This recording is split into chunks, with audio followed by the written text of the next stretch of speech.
Hey everyone. So in this video, I like to talk about a few problems from the midterm 2 review activity. So this problem is this is problem 1. We're asked to evaluate the derivatives of these different functions here. And so here, let's just start with part M, where we want to evaluate the derivative of p of x is equal to e to the x squared times cosine of x. And so the first thing I want you to notice is that this is a composition of two functions. Right, so this is f composed with g of x in the case that f of u is equal to e to the u, and g of x is equal to x squared times cosine of x. And so the idea is that if we have this expression as g and we substitute it into the input of f, it would get replaced with u as the exponent of e. And that would be our original expression there, e to the x squared cosine of x. And so if we want to evaluate the derivative of a composition of two functions, well, we need to apply the chain rule. Right? So d dx of f of g of x, well, this is equal to, it's f prime of g of x. So here we evaluate the derivative of the outside function at the original input, and then we multiply this with the derivative of the inside function, so g prime of x. Okay, well in this case, what's the derivative of the outside function? Well, here this is just f prime of u is equal to, well, it's just e to the u, right? And then g prime of x, well, this is equal to, we have to apply the product rule here, right? So here we have the product of two functions. So we're going to take the derivative of the first part, the first factor. It's going to give us 2 times x. It's going to be multiplied with the second factor, cosine of x, and we're going to add this with the derivative of our second factor, which is negative sine of x times, well, just our first factor. And so this just goes to say that when we take the derivative with respect to x of p of x, well, this is going to be equal to e raised to our original g function. And then we're going to multiply it with this g prime of x. So we end up with e to the original g function, so e to the x squared cosine of x, and this is then going to be multiplied with 2x cosine of x minus sine, maybe I'll write it this way, as x squared times sine of x. So that's our answer to part M, taking the derivative of p of x. Well, now let's apply the same idea to evaluate the derivative of q of x, tangent of ln of x divided by x squared. So here, q of x is equal to ln of x, no, it was tangent of ln of x divided by x squared. And so in this case, the outside function is the tangent function, right? So tangent of u, and the inside function, here is this quotient. Sorry, I shouldn't put a prime there. This is just g of x. This is a quotient, ln of x over x squared. And so here, what's the derivative of our outside function? Well, the derivative of the tangent function is secant squared of u. And then the derivative of our inside function, well, this requires using the quotient rule. Right? So this is a quotient of ln of x and x squared. So what do? Well, we take the derivative of the denominator. Right? So here this is, it's the derivative of the numerator. So this is x squared times 1 over x. Right? The derivative of ln of x is equal to 1 over x.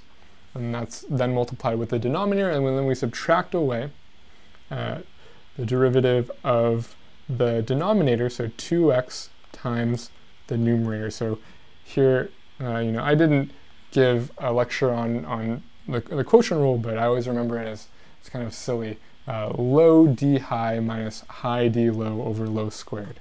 And so I tried to kind of go through it in my mind the same way that was presented in the video, but I'm so used to this mnemonic that it was hard for me to reconcile that.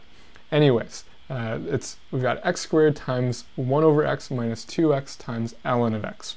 And so then we have the denominator, x squared. We're going to take that and we're going to square it. Maybe we can simplify this just to make our lives a little bit easier. This is x minus 2x times ln of x divided by x to the fourth. And here, a factor of x can be canceled out with the numerator and the denominator, right? The numerator, I can pull out a factor of x, and we're left with 1 minus 2 ln of x divided by x times x cubed.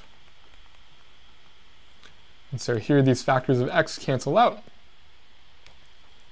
And so we've got 1 minus 2 ln of x over x cubed. So that's g prime of x, but now we want to find the derivative of this composition. And so the derivative with respect to x of, here we've got tangent of ln of x over x cubed.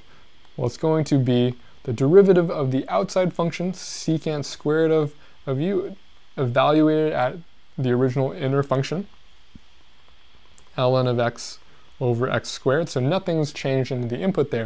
We've just taken the derivative of the outside, and then now we have to multiply by the derivative of the inside. And here this was a little bit more complicated because it required the quotient rule, but still it's not too bad. Okay, so that's a resulting derivative. Now we have one more that we were asked to evaluate, and we want to find the derivative of the equation y is equal to cosine squared of x squared. So here y is equal to cosine squared of x squared. We want to find y prime. And so here, I can imagine writing this as, well, this is the same as if I were to take cosine of x squared and then square the result, right? Cosine squared of some expression, this is just telling us to square the result of cosine of this expression. And so there's sort of three kind of functions at play. So here can be viewed as f of x is equal to x squared, g of x is equal to cosine of x, and then h of x is equal to, well, x squared again, right? So this can be viewed as the composition f of g of h of x. Kind of a mess.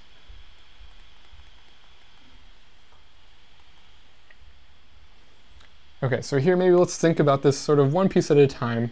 Let's think of here our outside function is f of x, and then here our inside function is g of h of x. Let's apply the chain rule here. So here this tells us that y prime is equal to, well, we would take the derivative of the outside function, so the square function, evaluated at the original inner function, so cosine of x squared.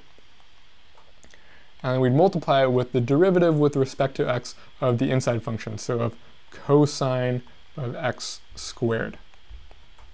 And so that's what we need to figure out now. The derivative with respect to x of cosine of x squared. And so maybe let's write that down below. So here, I know I've already called f of x, g of x, and h of x something, but maybe let me just think about f, g, and h, maybe just f and g for this new composition here, this single composition outside. Let me just call f of x cosine of x and g of x be x squared.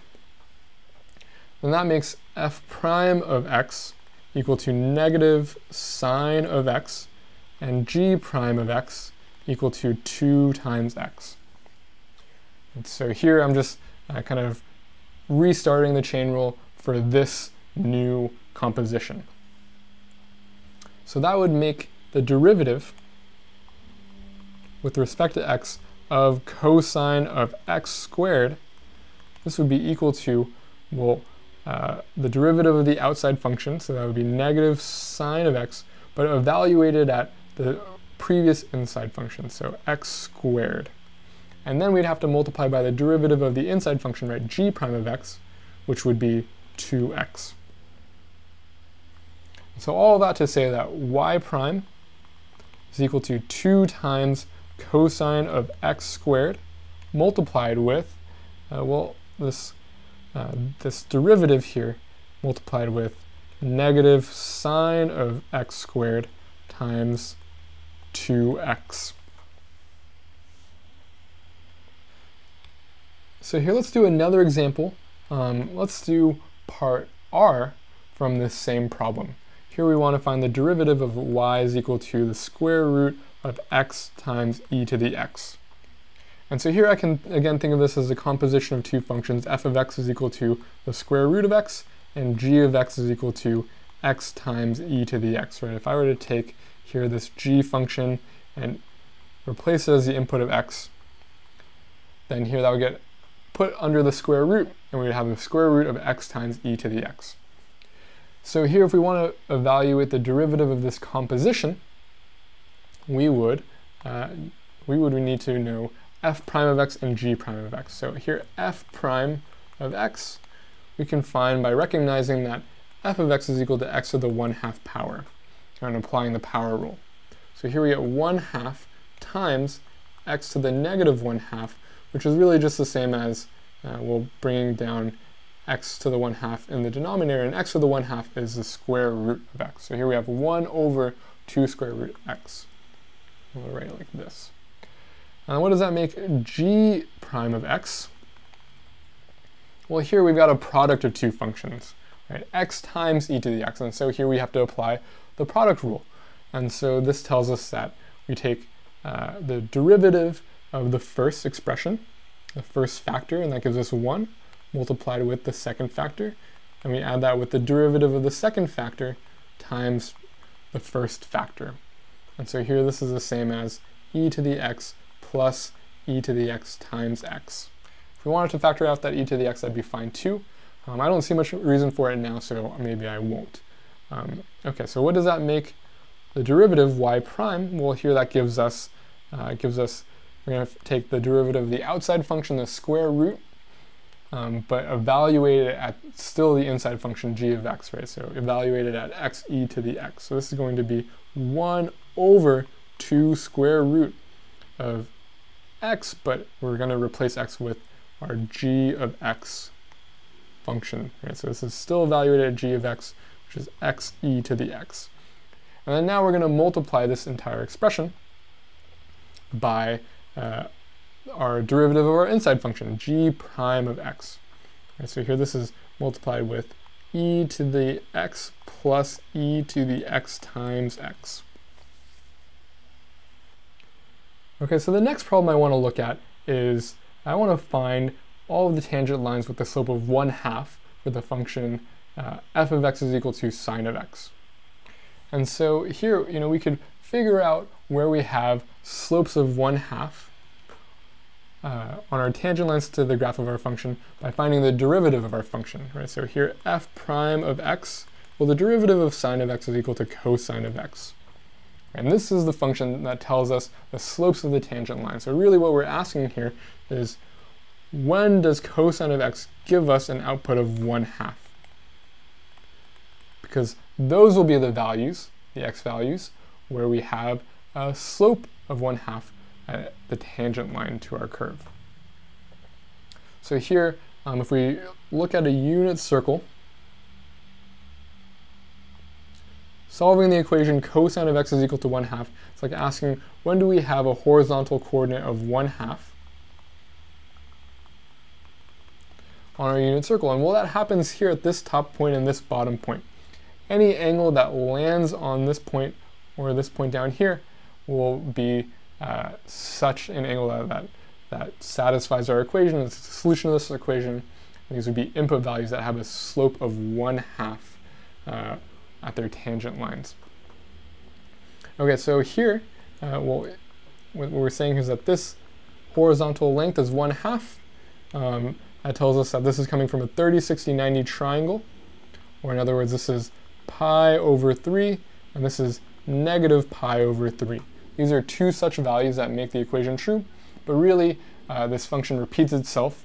Right? If I go around this unit circle an extra 2 pi and end up at a coterminal angle to pi over 3, or end up at a coterminal angle to negative pi over 3, we'll also get solutions to this equation. So here what we're really saying is x is equal to plus or minus pi over 3, or any of their coterminal angles, so plus 2 pi n.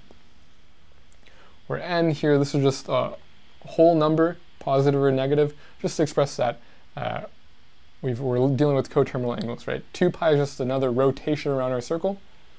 Any rotation, full rotation around our circle added onto pi over 3 or negative pi over 3 will result in a position ending up at either of these 2 points here. Okay, so these are the x coordinates. What are the y coordinates of the points on our graph which have a slope of 1/2 at their tangent line? Well, here we get our y coordinates of the points on our graph by plugging in these x values into our original function. F of x is equal to sine of x. And so here, f of pi over 3, maybe I'll write, plus 2 pi n. Really, any of these angles plugged into the sine function are going to give the same value. They're going to give the vertical coordinate of this point on the unit circle. They're going to give back the square root of 3 over 2. Right, sine of any coterminal angle to pi over 3 is going to be the square root of 3 over 2. But then we still have to look at these angles that end up at this negative, this point below the x-axis, below the horizontal axis, and here sine of negative pi over 3, or its coterminal angles, well, this is just going to give us the same value, but it's going to be below the x-axis, so it's going to give us a negative y value, so negative square root of 3 over 2.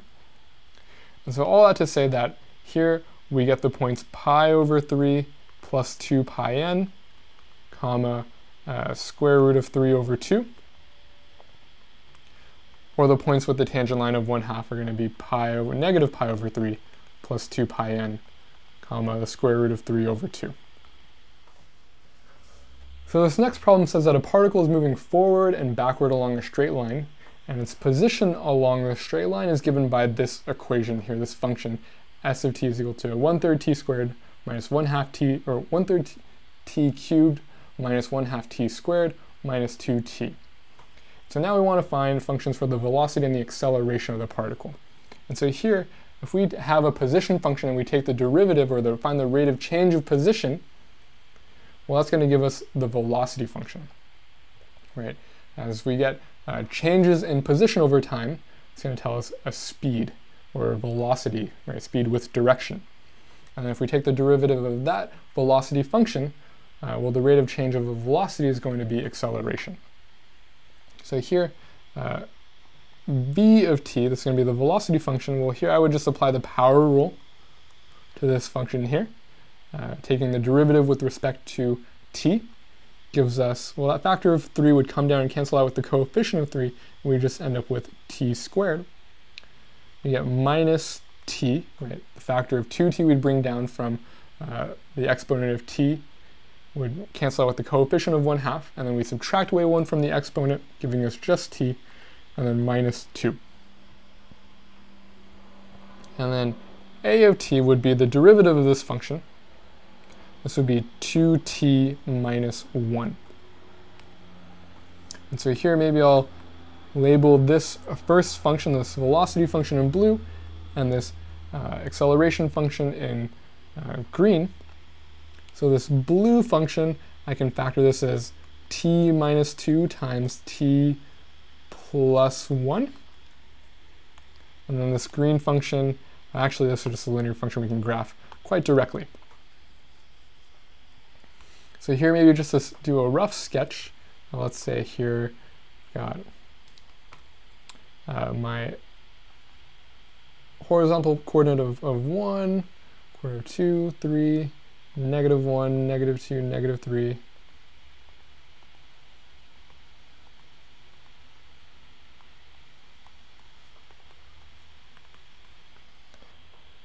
Okay, so we've got horizontal intercepts at t is equal to 2 and t is equal to -1. We also know that the axis of symmetry is right between these two points, and it might not be so easy to get the vertex so quickly, but maybe we can find the y-intercept. If I plug in t is equal to 0, we get -2. And then here, because we've got an axis of symmetry, here on the other side we've got plugging in 1 gives us also value 2. And this is enough to get a nice sketch of this graph of this function. So here this is v of t. And then what about a of t? Well, here this is 2t minus 1. We've got a y-intercept of -1 and a slope of 2. So here the graph looks maybe something like this.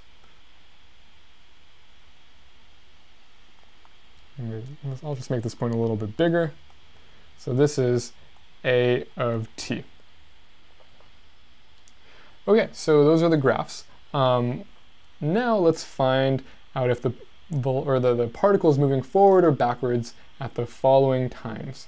And then we also want to know if it's speeding up or slowing down. So the velocity function tells us the speed of the particle, how fast it's going, how fast the position is changing with respect to time, but it also tells us the direction, right? So if the velocity is positive, it's moving forward. If the velocity is negative, it's moving backwards. And so here the velocity function is this blue function, and at t is equal to 0.25, so roughly here, we see that the output of this velocity function is negative. So here it's moving backwards. Okay, now what about at 1 second? Here at 1 second this function is also negative, so it's still moving backwards. Maybe I'll just leave it as backwards for both of these times. And then at 3 seconds we see that it's a quadratic function.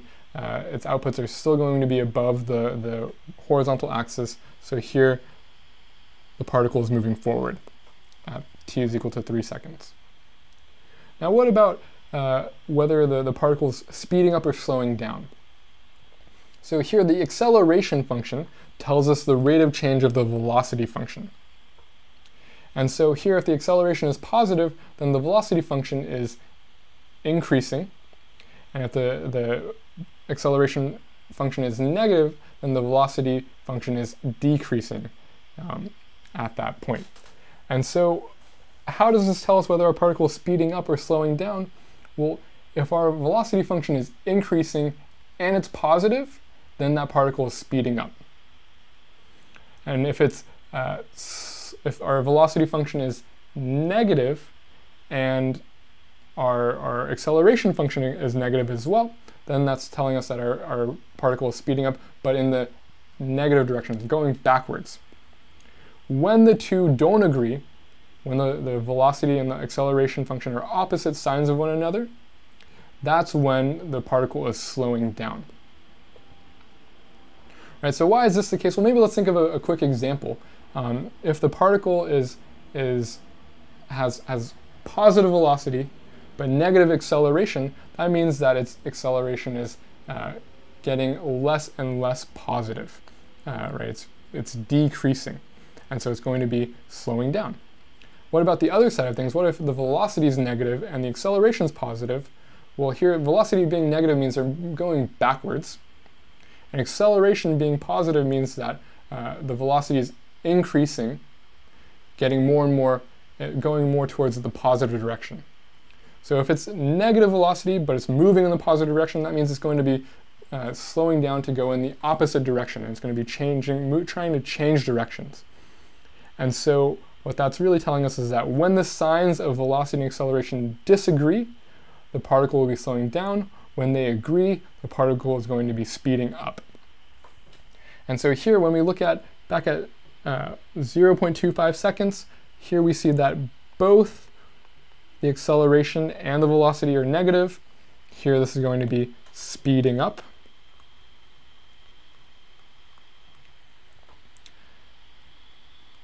And then here for velocity, or for at 1 second, the signs of these two functions are different. So here we're slowing down. And then here at 3 seconds, both of these are positive, and it's speeding up again. Okay, so here we have another example. We want to use linear approximation to approximate cosine of 1.5, where 1.5 is an angle in radians. And so we want to express our approximation in exact form and then round to 4 decimal places. So to use linear approximation means to use a tangent line to evaluate cosine of 1.5. And we want to use a tangent line of at a point that we're very familiar with, that's very close to our point of interest, so cosine of 1.5. And so here, notice that 1.5 is pretty close to pi over 2. Right, so pi is equal to 3.141592, so on. Pi over 2 is half of this. This is approximately, 1/2 of 3 is 1.5. And so here, pi over 2 is going to be a little bit greater than 1.5. Okay, so here all I have to say is that if we have the cosine function, and so here's pi over 2, if we find the tangent line at the point pi over 2, we're really close to finding the tangent line of, or finding, let me rephrase this. If we have the tangent line to the curve at pi over 2, well, this line will very well approximate the output values of the cosine function near pi over 2. And 1.5 is near, 1.5 is near pi over 2. Just a little bit less is probably around here. And we can use the tangent line instead of the function itself to obtain a pretty good estimate of cosine of 1.5. And this will be kind of nice because the tangent line is a much easier function to evaluate than the cosine function when we're looking at values that aren't very familiar to us, or angles that aren't very familiar to us. Okay, so let's find this tangent line at pi over 2. So here we've got y is equal to cosine of x. We want to find, for this tangent line, we'll need a point and we'll need a slope. So the point we're going to use is going to be this point here. And I mean, we can kind of see this as pi over 2 comma 0. If I plug in pi over 2 into my cosine function, we're going to get an output value of 0. And maybe if we want to really make this explicit, right, cosine gives us the y coordinates on the unit circle. If I look at pi over 2, we have the point 0 comma 1. And sorry, I don't know if I said y coordinate earlier. Cosine gives us the x coordinate on the unit circle, and that's going to be 0 at an angle of pi over 2. So here it just matches the picture we have above. So we have one point for our tangent line. Now we just need the slope. And so here, the derivative of cosine is negative sine of x. Evaluating this at pi over 2,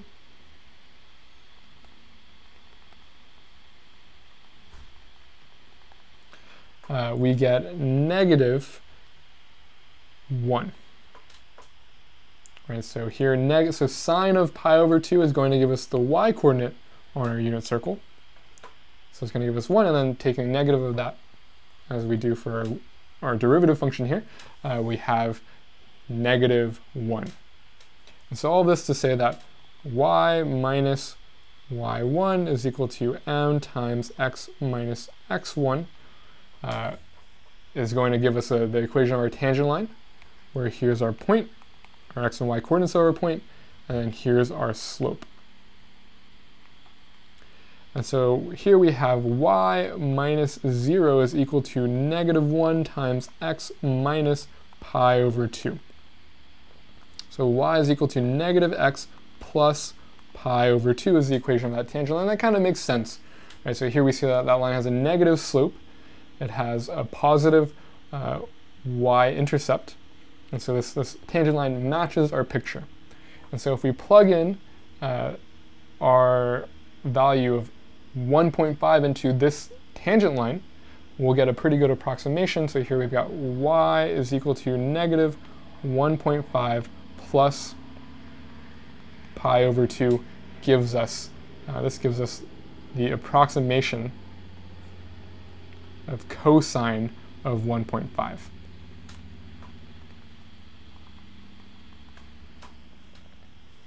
Okay, so here, that's the exact value of our approximation. So it's an exact form. And then now we want to find, or we want to round this to 4 decimal places. And so here, let me just open up my calculator that I have on a separate computer. So here, negative 1.5 plus pi over 2, this comes out to be, this is approximately 0.0707, I guess I would round that up to 0.8. 0.708. And if we actually evaluate cosine of 1.5, then what we end up with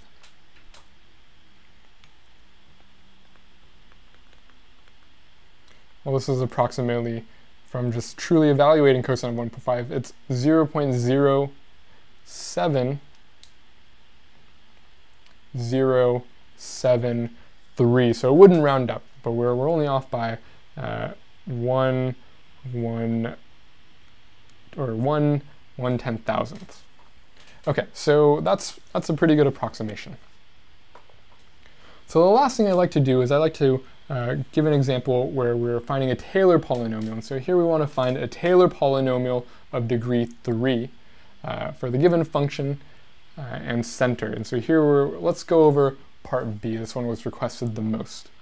And so here a Taylor polynomial of degree 3. So let's say we've got some function, I guess we've labeled it g of x.